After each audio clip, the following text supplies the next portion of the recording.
Hi friends, ഞാൻ doctor സ്നേഹ. ഗർഭകാലത്തിൻ്റെ ആദ്യ 3 മാസങ്ങളിൽ ഗർഭിണികൾ ശ്രദ്ധിക്കേണ്ട കുറച്ച് കാര്യങ്ങളുണ്ട്. അതിനെക്കുറിച്ചാണ് ഇന്നത്തെ വീഡിയോ. അതായത് ഗർഭസ്ഥ ശിശുവിൻ്റെ വളർച്ചയെ സംബന്ധിച്ചിടത്തോളം പെട്ടെന്ന് നമുക്ക് പ്രധാനമായിട്ട് കണക്കാക്കേണ്ട ഒരു സമയമാണ് ആദ്യത്തെ 3 മാസം എന്ന് പറയുന്നത്. അതായത് ഗർഭകാലം എന്ന് പറയുന്നത് അറിയാമല്ലോ, ഒരു സ്ത്രീയുടെ ജീവിതയാത്രയിൽ ഏറ്റവും പ്രധാനമായിട്ടുള്ള ഒരു കാലഘട്ടമാണ്. ഈ ആദ്യ 3 മാസങ്ങളിൽ ശ്രദ്ധിക്കേണ്ട കാര്യങ്ങൾ എന്താണെന്ന് വെച്ച് കഴിഞ്ഞാൽ, ആഹാര കാര്യത്തിന് മാത്രമല്ല, ജീവിത രീതിയിലും നമ്മളുടെ മൈൻഡും ഒക്കെ ഒരു പങ്കുണ്ട്. നമ്മുടെ ഉള്ളിൽ വളരുന്ന കുഞ്ഞിന് വേണ്ടിയിട്ട് സ്വന്തം ആരോഗ്യ കാര്യത്തിൽ പ്രത്യേകം ശ്രദ്ധ കൊടുക്കേണ്ടത് അത്യാവശ്യമാണ്. മൈൻഡൊക്കെ നല്ല ഫ്രീ ആയിട്ടും ഹാപ്പി ആയിട്ടും വെച്ചിരിക്കേണ്ട ഒരു സമയം കൂടിയാണ് ഈ ആദ്യത്തെ 3 മാസം. അതുകൂടാതെ തന്നെ എന്തെങ്കിലും വയറുവേദനയോ അല്ലെങ്കിൽ രക്തസ്രാവമോ പോലുള്ള അസ്വസ്ഥതകൾ ഉണ്ടായാൽ ഉടനെ തന്നെ വെച്ചുകൊണ്ടിരിക്കരുത്. ഡോക്ടറിനെ കാണേണ്ടതും അത്യാവശ്യമാണ്. പിന്നെ ശ്രദ്ധിക്കേണ്ട കുറച്ച് കാര്യങ്ങളെന്ന് പറയുന്നത് ലക്ഷണങ്ങളാണ്. അതായത് ആദ്യത്തെ 3 മാസങ്ങളിൽ ബുദ്ധിമുട്ടുണ്ടാക്കുന്ന രീതിയിലുള്ള ചില ലക്ഷണങ്ങളുണ്ടായിരിക്കും. അതായത് ഛർദി, ഓക്കാനം, നെഞ്ചിരിച്ചിൽ തുടങ്ങിയ ബുദ്ധിമുട്ടുകൾ ഉണ്ടാകും. അപ്പോൾ അതൊക്കെ ഇതിൻ്റെ ഒരു ഭാഗമായി കണക്കാക്കി നമുക്ക് അപ്പോഴത്തെ ഒരു എയിം എന്ന് പറയുന്നത് കുഞ്ഞിൻ്റെ ആരോഗ്യം എന്നുള്ള ഒരു എയിം തന്നെ ആയിരിക്കണം. അത്രയും സൂക്ഷ്മതയോടെ റെസ്റ്റ് എടുക്കുക. കിടക്കുമ്പോൾ തലഭാഗം ഉയർത്തി വെച്ച് കിടക്കുന്നതായിരിക്കും കുറച്ചുകൂടെ നല്ലത്. അതുപോലെ തന്നെ ഭക്ഷണം കഴിക്കാം, പക്ഷേ ഭക്ഷണങ്ങൾ കഴിക്കാതിരിക്കരുത്. ഛർദ്ദിക്കും എന്ന് കരുതിയിട്ട് ഒരിക്കലും ഫുഡ് കഴിക്കാതിരിക്കരുത്. നല്ല ആരോഗ്യകരമായിട്ടുള്ള ഫുഡ് തന്നെ കഴിക്കുക. പുറത്തു നിന്നുള്ള ഫുഡ് ഒഴിവാക്കുക.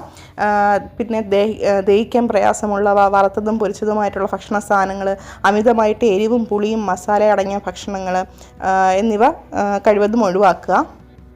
പിന്നെ ഇപ്പോൾ ചില മലബന്ധമൊക്കെ പ്രശ്നങ്ങളുണ്ടാക്കും.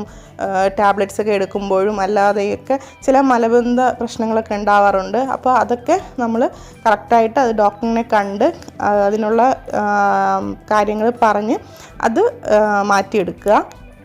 അല്ലാതെ നാച്ചുറലായിട്ടുള്ള റെമഡീസ് ഒരിക്കലും വീട്ടിൽ തന്നെ പരീക്ഷിക്കരുത്. പിന്നെ ഉള്ളത് പച്ചക്കറികളും പഴവർഗ്ഗങ്ങളും ഇലക്കറികളും ഒക്കെ ആഹാരത്തിൽ ഉൾപ്പെടുത്തുക. പിന്നീട് നേരത്തെ പറഞ്ഞ പോലെ തന്നെ പുറത്തുനിന്നുള്ള ഭക്ഷണങ്ങൾ ഒഴിവാക്കുക. പരമാവധി വീട്ടിലുള്ള ഭക്ഷണം തന്നെ കഴിക്കാൻ ശ്രമിക്കുക. കാരണം ആർട്ടിഫിഷ്യലായിട്ടുള്ള പല കാര്യങ്ങളും ആഡ് ചെയ്തിട്ടായിരിക്കും പുറത്തു നിന്നുള്ള ഭക്ഷണങ്ങൾ വരുന്നത്. അപ്പോൾ ഇതൊക്കെ അത് കുഞ്ഞിൻ്റെ ആരോഗ്യത്തെയും ബാധിക്കും. പിന്നെ ഉള്ളത് ഡോക്ടറിനെ കാണുന്നതും അവരുടെ നിർദ്ദേശപ്രകാരം മാത്രമേ മരുന്നുകൾ എന്തെങ്കിലും എടുക്കുന്ന ആൾക്കാരാണെങ്കിലും അല്ലെങ്കിൽ മറ്റേതെങ്കിലും മരുന്ന് അല്ലെങ്കിൽ പനിയായോ ചുമയായോ അങ്ങനെ എന്തെങ്കിലും വരുന്നുണ്ടെങ്കിലോ അല്ലെങ്കിൽ തുമ്മൽ അങ്ങനെയൊക്കെയുള്ള പ്രശ്നങ്ങളും അതല്ല സ്കിൻ ഇൻഫെക്ഷൻസ് ഇതൊക്കെ വരുന്നുണ്ടെങ്കിലും അതൊക്കെ നിങ്ങൾ കാണിക്കുന്ന ഡോക്ടറിനെ കാണിച്ചിട്ട് മാത്രം ഉപയോഗിക്കുക. ഡോക്ടറിൻ്റെ നിർദ്ദേശപ്രകാരം മാത്രം അത് ഉപയോഗിക്കുക. പിന്നെ അമിതമായിട്ടുള്ള ആയാസം ഉണ്ടാക്കുന്ന ജോലികൾ ഒഴിവാക്കുക.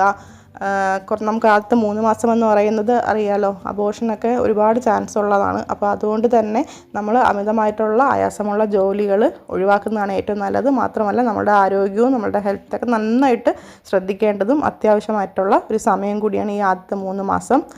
പിന്നീടുള്ളത് കഴിവതും ഈ ഇൻഫെക്ഷൻസൊക്കെ ഉള്ള ഏരിയയിലോ അല്ലെങ്കിൽ ആർക്കെങ്കിലും വയ്യായ്മ ഉണ്ടെങ്കിലോ ഒക്കെ അവർ സന്ദർശിക്കാൻ പോകുന്നതൊക്കെ കഴിവതും ഒഴിവാക്കുക.